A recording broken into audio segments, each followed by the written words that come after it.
Hi, everybody. Hello. How are you today? Happy Friday the 13th. Yes, exactly. Promise not to try not to do these on Friday afternoons too often, so bear with us. Given Especially Director, on such a nice Friday. I know it's a beautiful Friday. Okay, so let's get started. First, I'd like to bring you some news out of the Democratic Republic of Congo. Today, the United States is pleased to announce nearly $67 million in additional humanitarian assistance for the people of the Democratic Republic of Congo. The new assistance is providing urgent food, shelter, health care, and other urgent aid for vulnerable Congolese and refugees in the DRC. The funding is also supporting the humanitarian response for Congolese refugees in the region. Intensifying conflicts have left more than 13 million people in need of urgent humanitarian aid, many of whom are facing acute food insecurity. The United States is the largest single donor supporting this humanitarian response. With the new announcement, we are providing nearly $277 million since fiscal year 2017 in critical assistance to the people in need in the DRC and for Congolese refugees in the region. We urge more donors to provide resources now to help those suffering in the midst of these terrible conflicts and the government of the DRC to take steps to address the underlying causes of insecurity that have given rise to the displacement and conflict that have fueled the humanitarian crisis. We welcome the pledges from other donors at the conference that took place in Geneva today, which total approximately $500 million. To put that success in perspective, the amount raised from one conference today is on par with the entire amount raised in 2017. 8 countries more than doubled their support, and major pledges came in from the United States, the EU, the United Kingdom, Belgium, Sweden, and Canada. So we thank those countries for their assistance. Next, I know many of you are interested in the Global Engagement Center, so I wanted to bring you an update on that. I'm pleased to offer an update on the Global Engagement Center, specifically on a funding opportunity that we launched several weeks ago to solicit proposals to counter state-sponsored disinformation. This program is called the Information Access Fund.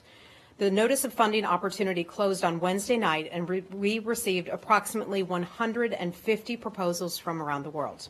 The response shows the active interest that civil society groups have to play a role in countering foreign disinformation. The GEC will now begin its review of the proposals for technical merit. We intend to move quickly to support the top proposals after the anticipated transfer of funds from the Department of Defense is completed. For organizations that missed the deadline but are interested in working with the GEC, they have another opportunity to apply for funding opportunities posted on grants.gov, and that doesn't close until April the 23rd. So we'll keep you posted with any updates on that. Lastly, pardon me, Acting Secretary John Sullivan is in Lima, Peru today for the 8th Summit of the Americas.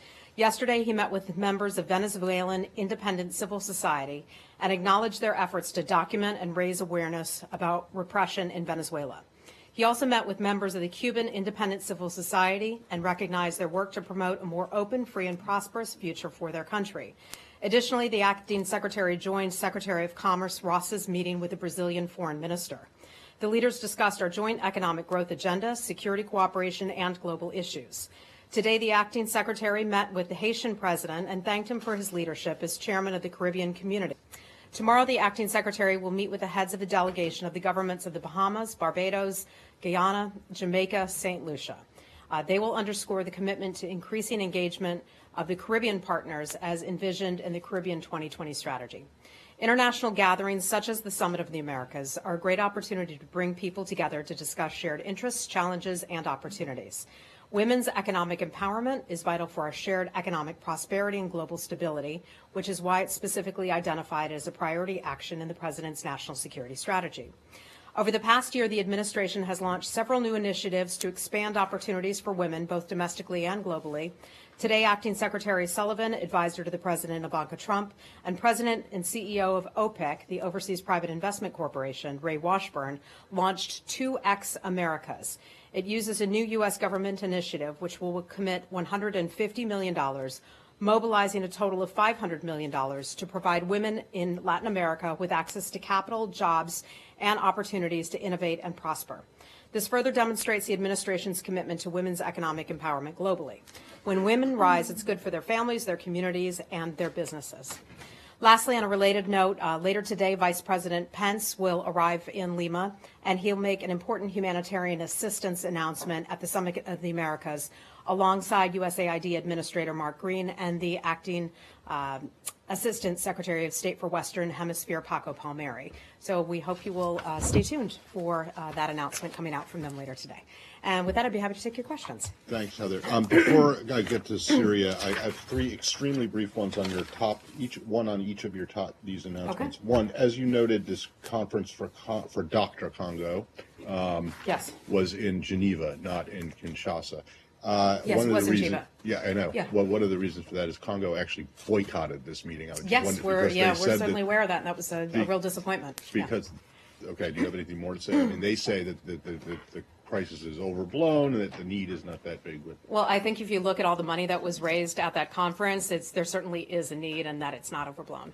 Okay. Secondly, on the GEC proposals, these are 100 from 150 different companies, or are they Various proposals, 150 proposals from countries around the world. from countries? Well, or not companies? from governments themselves, but from individuals, NGOs, things of that nature. And okay, so like, I don't want. So someone may have an idea, an organization somewhere in the world may have an idea about how we can best handle or best combat state-sponsored disinformation. And so they will submit their proposals, and we'll take a look at them and find the ones that have the best merit and look at engaging You with don't those. happen to know if like Cambridge Analytica was one of the. I'm not aware of that, no. Okay, and then last one on Sullivan's meetings, this thing that you mentioned with the Ivanka Trump, the 2X thing. This is XX like chromosomes.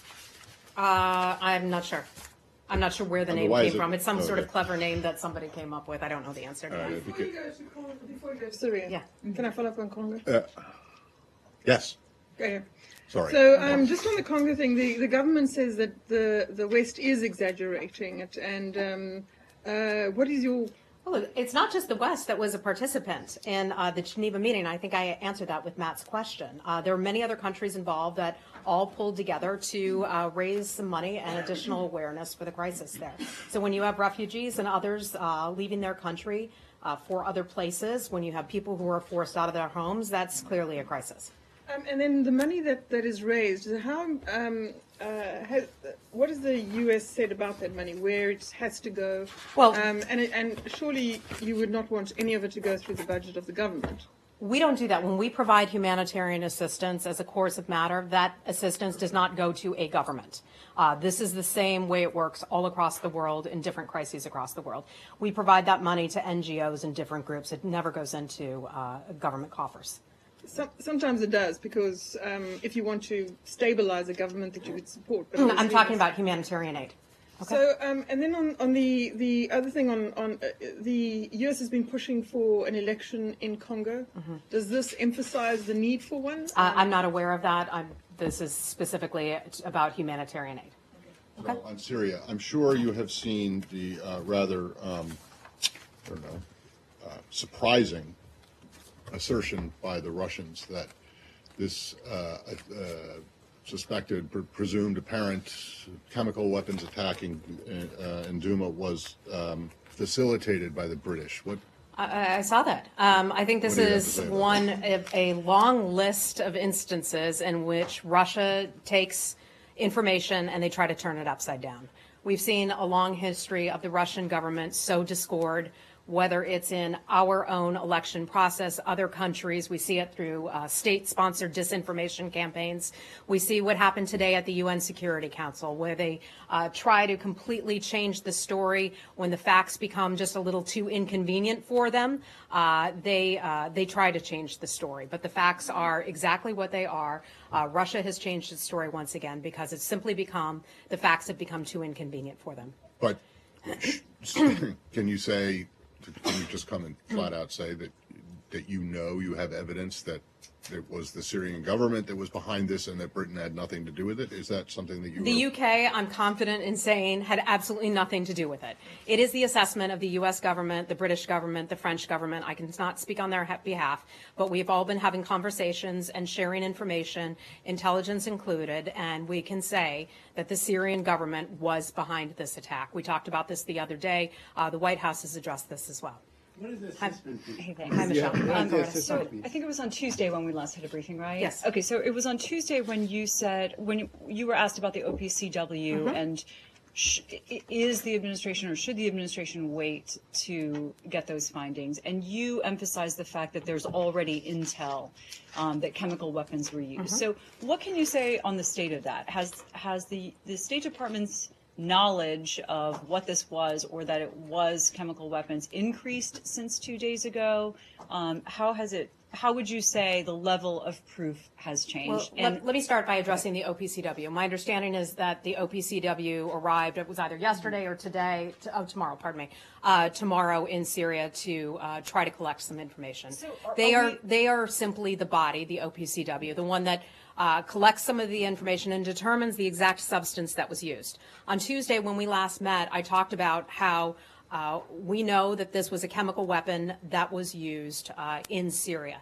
The exact kind or the mix that we are still looking into. There are some television shows out there in the United States that have started to ask, well, why aren't we releasing all of this intelligence information right now?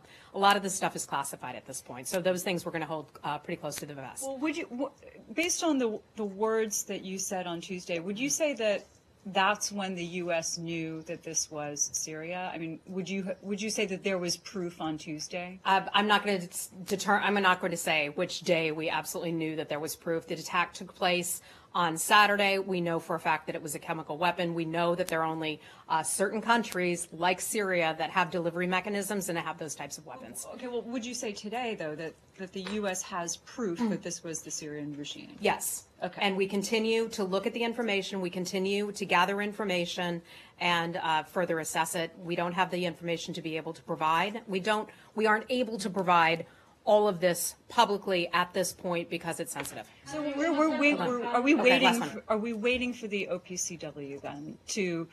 We had said before, and this has been the position of the U.S. government. Sarah Sanders has said this as well, as has the president and others, that we believe we know who is responsible for this. We believe we know that chemical weapon was used.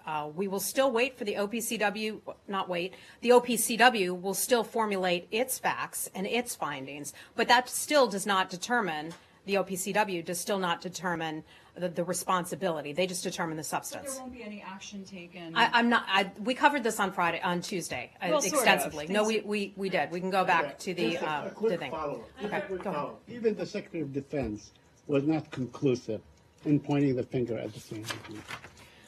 I can tell you this, Syria is responsible. We are all in agreement. I have also seen the Secretary of Defense's remarks as well. We are assessing various sources. Different government agencies and departments have different types of sources by which we gather information.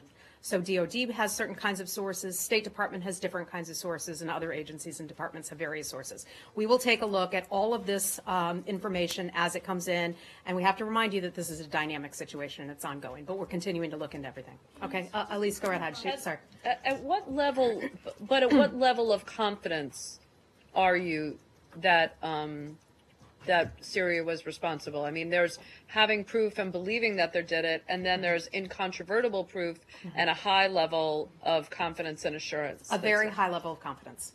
Okay. Hi, Barbara. Independently verify the intelligence coming in? I'm not going to be able to give you information about the intelligence that we're gathering on that. But you've got your own, you've independently verified that there is The United States government has its own sources of information. We have been assessing this thoroughly since this took place on Saturday.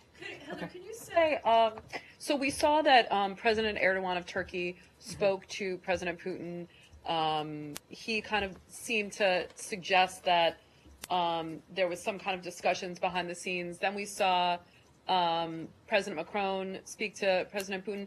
Are there discussions, like either directly or indirectly, with the Russians about next steps and what the U.S. is planning and deconfliction or anything? I don't have any conversations on the part of the State Department to read out regarding Russia, so I'm not aware if we've had conversations with Russia at a high level. Perhaps we have at a lower level. Even if it's not direct with the United States, but Yeah. is it fair to assume that discussions are going on with the Russians about how the U.S. and its allies will have to respond to this? Because it definitely seems as if initially there was no conversations, and now there seem to be messages being passed back and Well, forth. look, I think it's obvious that this is a messy region of the world. That country is very complex. There are lots of actors and things going on in it. We've had numerous conversations with the French, the British, the Saudis, the Israelis, and others. And so what information exactly is contained in those conversations, I'm not aware of. I know the White House had issued a readout. I don't happen to have that handy on the conversation between the British and also the U.S. and the French. Talk about the involvement of Turkey, because it does seem as if President Erdogan spoke to Putin.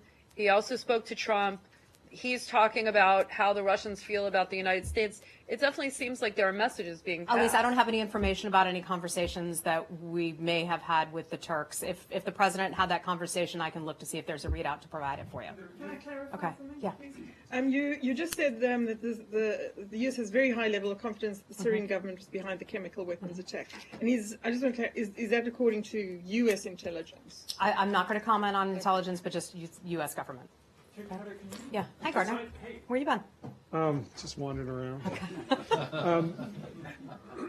Nice to have you back. Yeah. So obviously we've been talking a lot about this sort of the tactical, what's going to go on in the immediate aftermath of this chemical weapons attack. Can you explain what the administration's Syria strategy is? Because there was Tillerson's speech, which said that we're going to have troops in Syria indefinitely.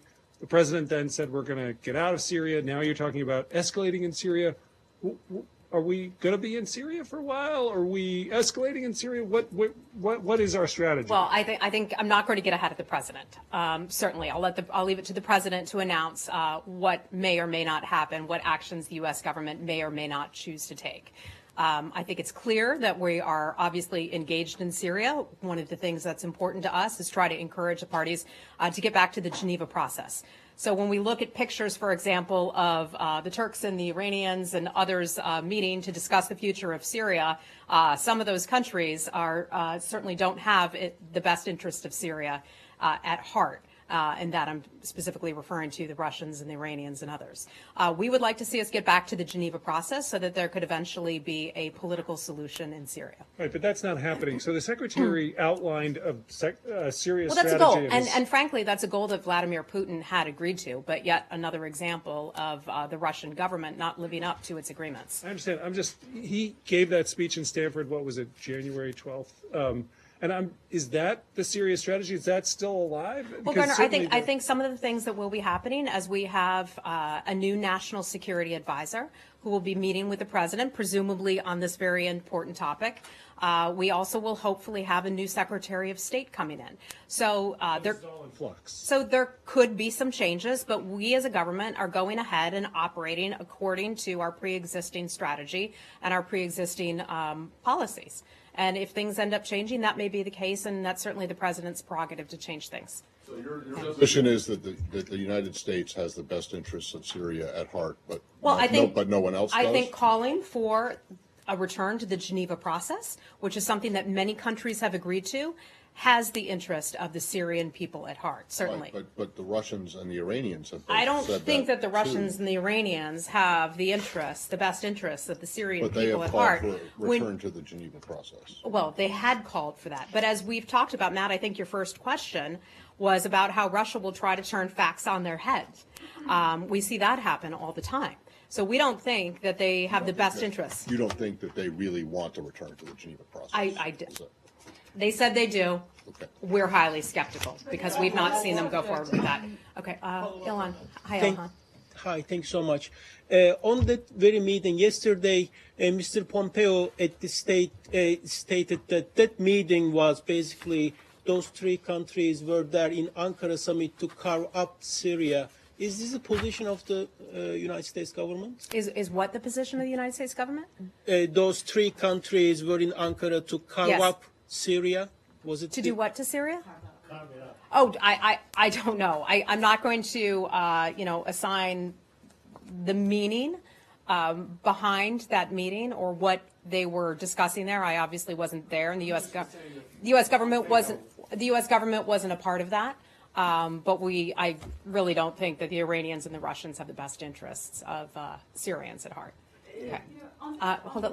Michelle, let me just move around the room a little. Okay. But I want to move around the room a little bit so we get to touch on more people. Hi, Lori. Hi. Thank you. Iraq's foreign minister has spoken strongly against striking Syria. He said it would be a catastrophic defeat, put the countries of the world in jeopardy. Do you regard that as a statement of an ally? What's your response to it? Well, Iraq has its own unique concerns, and it's certainly okay for them to be able to address their feelings about any actions the United States government and other governments may take. So you think, well, okay, let me ask you another question which kind of relates to Iran as well, Iran and Iraq ties. The Iraqi press is reporting that popular mobilization forces are fighting, the hostile Shabi are fighting in Syria, and they're getting paid twice as much as the regular hostile Shabi. Do you think? What's your comment on that? Should they be fighting in Syria in the first place? Certainly not. We are aware of those reports, though. Anyone that would leave Iraq and go to Syria to fight would certainly be, of those groups, would certainly be considered an undisciplined soldier or member of any kind of militia, and we would call on the forces, whatever forces, to remain engaged on the ground in Iraq and not go to Syria. Is this an issue you're raising with the Iraqi government? If we are, I'm not aware of that, but we've had conversations with the Iraqi government. Hi, Saeed. Can I move to Gaza? Sure. Now, for the third Friday in a row, there's been this demonstrating, and then we have the violent quelling of these demonstrations or effort by the Israeli army. There's been like 3,000 casualties, maybe 35 dead. It's happening every day. And yet we have not heard anything from the State Department on this issue. How much longer will you remain silent on what is going on in Gaza? I think answering your questions is hardly remaining silent. We've addressed this every time that I've been here at this podium since this started to occur. Okay, so let me ask you this follow-up. Today, Secretary General of the United Nations, Guterres, said that he wanted to conduct a transparent and independent investigation of the use of excessive force by the Israelis. Would you support him in that effort? I'm not familiar with his comments. I understand that the Israeli government, however, is conducting internal investigations. So would that be sufficient? I think that, Saeed, it's hard for me to comment on that because that would be an Israeli government matter, but my understanding is that they are conducting investigations. Okay, my last question. Are you doing anything perhaps to sort of convince the Israelis or persuade them to use less force in quelling these demonstrations, because they are likely to go on day after day? We have been watching these demonstrations, and while people certainly have a right to demonstrate peacefully, we've seen the images coming out of Gaza, and we have seen the flag burning. We have heard very heated rhetoric on the part of people there. We remain, as the U.S. government, convinced that the best way back to peace is through de-escalating tensions. We have asked those, and we continue to say, exercise restraint in your actions. We would like to be able to get both sides to a point where they can sit down and have conversations. Okay. Have you gotten an answer yet to my questions from Tuesday about the journalist, the Palestinian journalist who was killed? Well, I know we addressed some of your questions on Tuesday. I didn't realize there were any outstanding ones, but go ahead and ask them again. Well, I mean, the Israelis' defense minister claims that he was a member of Hamas, a captain, which only the Israelis have said. The Palestinians, Hamas has denied, Palestinians have denied it. People who know him have denied it. The International Journalism Union says it's not true. Palestinian Journalism Union says it's not true. So, and your own U.S. Agency for International Development had vetted and approved him, or his company at least, which he owns, for funding.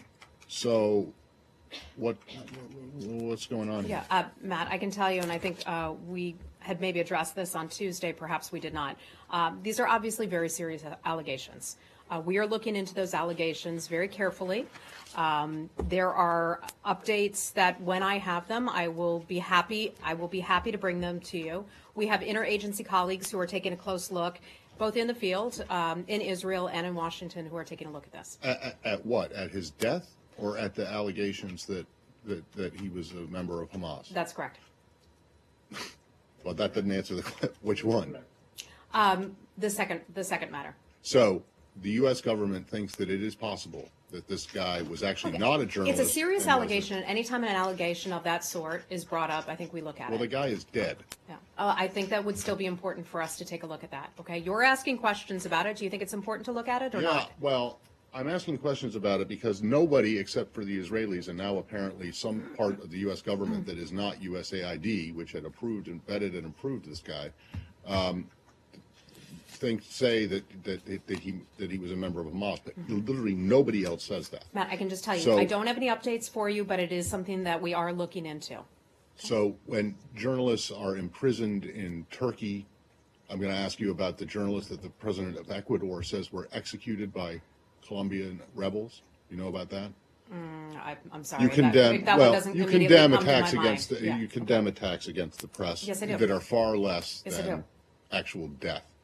So I need to know what exactly is the position, what exactly the U.S. government position is on this, because if your friend and ally Israel did, for whatever reason, kill a working journalist, then it should be condemned, correct? Matt, we are collecting information on the situation. We are assessing it very carefully.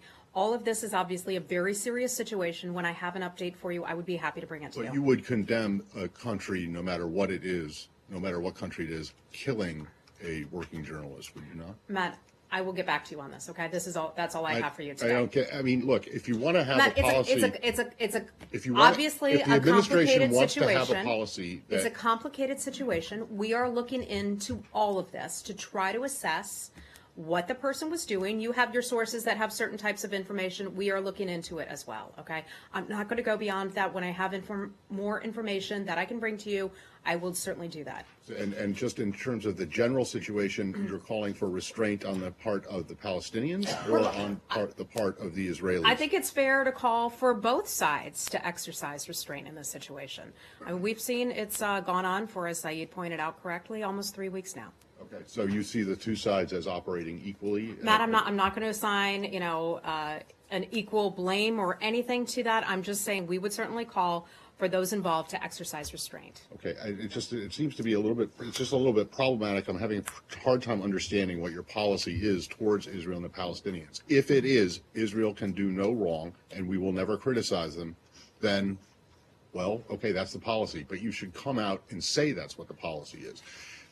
The middle ground that you seem to trying to be taking, I don't get. So if an answer to that question would be much appreciated. Thank you. Got it. Okay. Hi, Alicia. North Korea has said that it supports a phased and synchronized approach to denuclearization.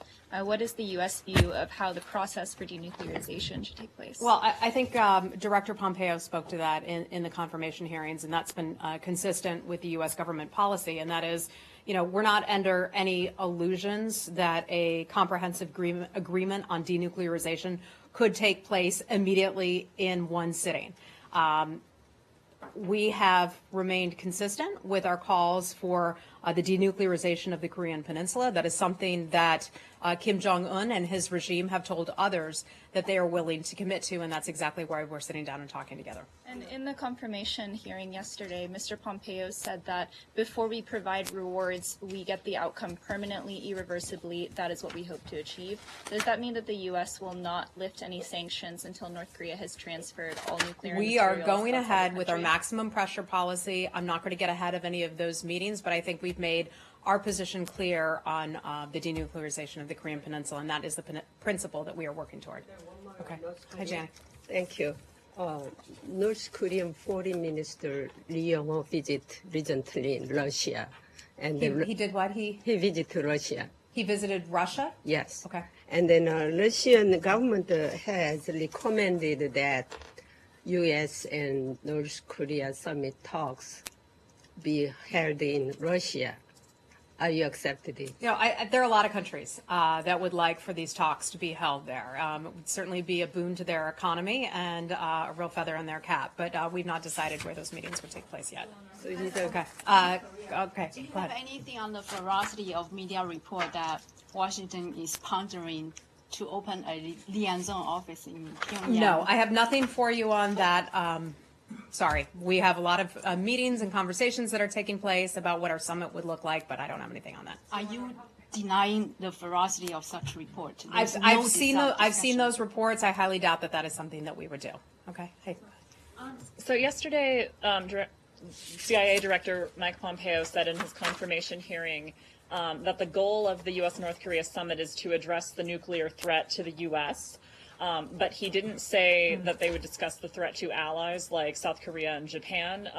So will the U.S. discuss the threat from mid-range missiles at the summit? I don't have a full readout of what exactly will be included or an itinerary of what will be included in that meeting, but one of the most important parts of our policy is to make sure that our allies are protected, our allies in Korea and Japan. As you all know, the President will be meeting with Prime Minister Abe next week at Mar-a-Lago. I think it's the 17th and 18th of this month. That's, of course, ahead of when the South Koreans will be meeting with North Korea the following week, I believe it is. And as you probably recall, John Bolton's counterparts were just here in Washington just yesterday and I believe the day before for their first meetings with John Bolton to discuss this meeting coming up ahead. So we are all on the same page with Japan and with the Koreans in terms of our continued commitment to our alliance with them. Okay. Sure. There was sort of a suggestion in that hearing that Secretary Tillerson was responsible for the proposed budget cuts to the State Department.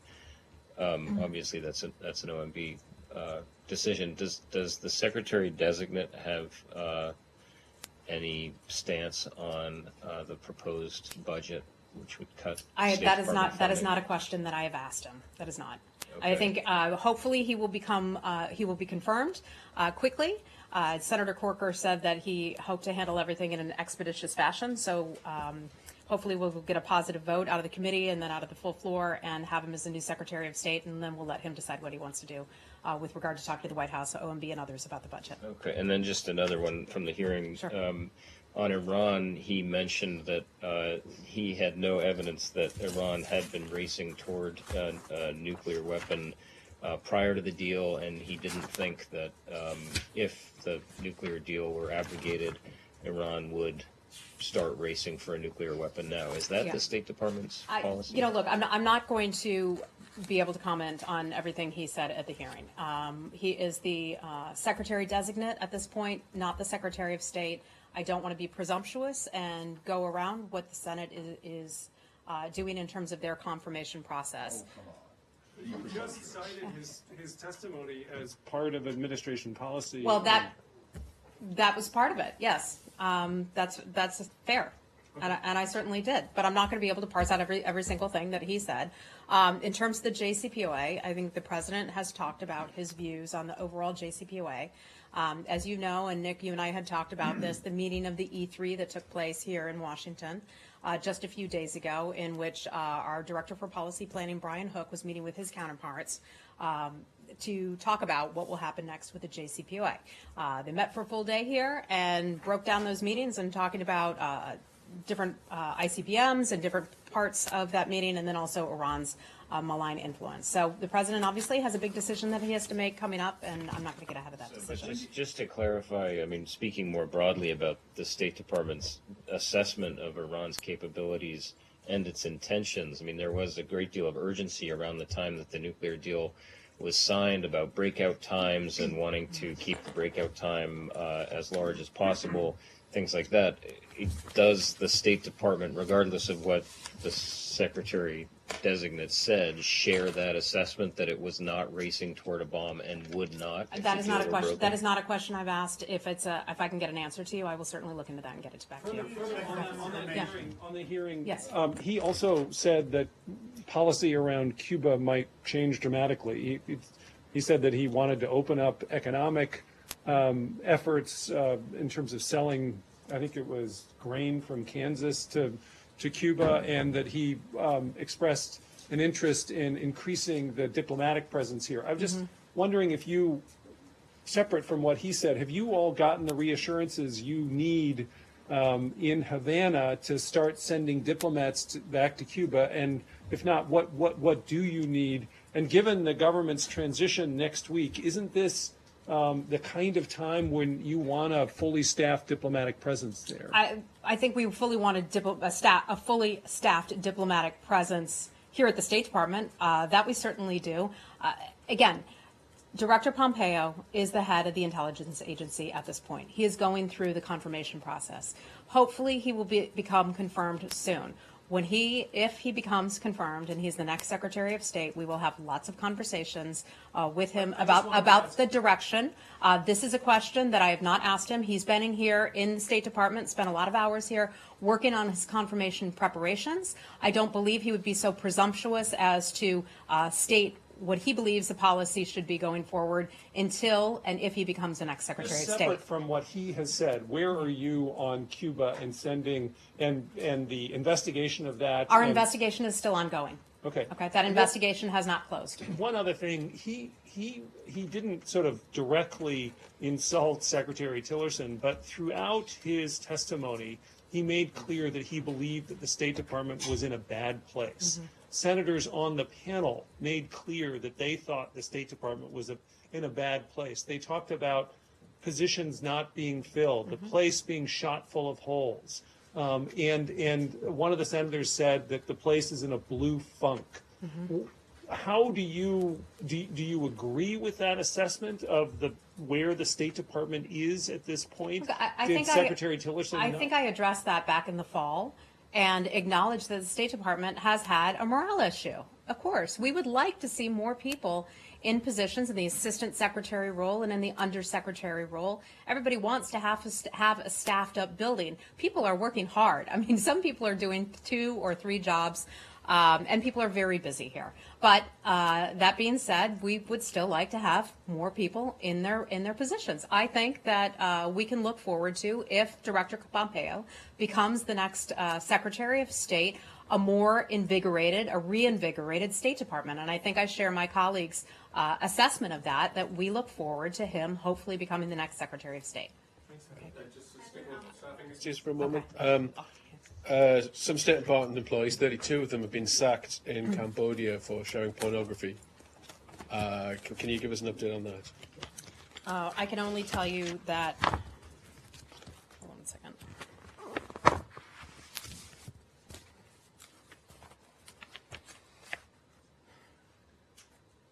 We can't comment on internal personnel matters. Sorry. Hey, Rich.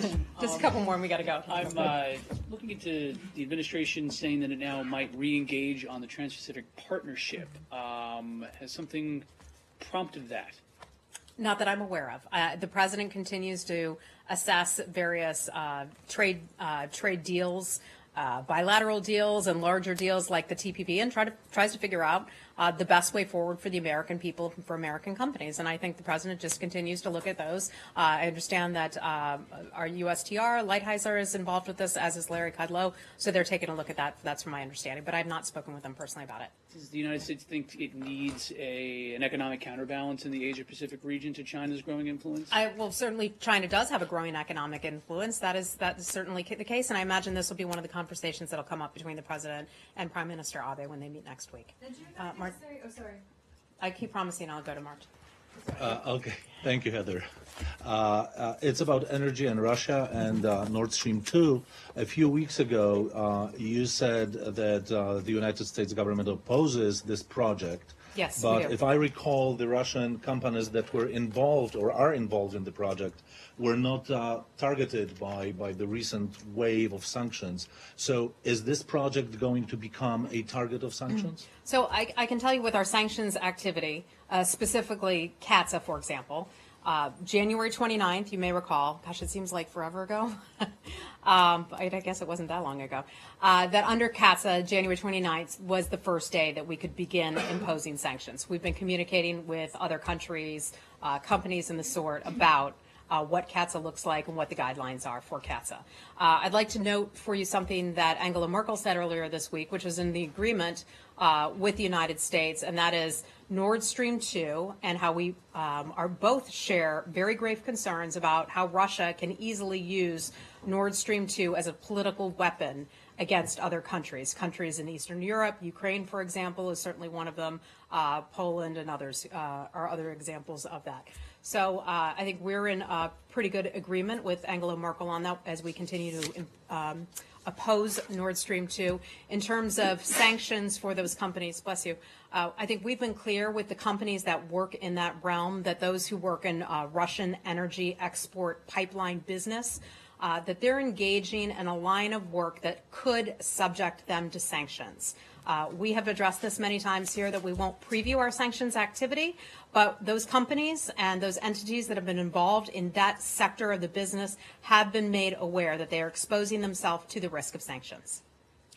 Is there any hope on your side that they will delay, stop this project? I'm not sure of that, but we certainly oppose it. Okay. Ask about Pakistan, if there's any travel restriction on Pakistani and Indian diplomats traveling in the United States. So I would like to know if there is any discussion for the United States to impose a travel restriction on diplomats. Yeah, I have nothing for you to announce. Nothing to announce. Okay. And last question, we got to go. Hi. Just about the JCPOA, I just want to clarify that what you were saying is that we are just waiting for president's decision next month, and before that, there won't be any updated or fixed version for the deal. Well, we had no. I did not say that. I said I'm not going to get ahead of the president's final decision that he does make. However, we just had a meeting here in Washington earlier this week where our policy planning director, Brian Hook, was talking with his counterparts from the E3 about strengthening some provisions within the JCPOA. We're having conversations about that. We're making some progress on some fronts. We also had conversations about our agreements about Iranian malign activity around the world. And so there may be some decisions that could come out ahead of the JCPOA. Okay. So do you expect that you just contact Iran before the next deadline? Or? I have nothing for you on that. Okay, we got to go. Everybody have a terrific weekend. We'll see you next week.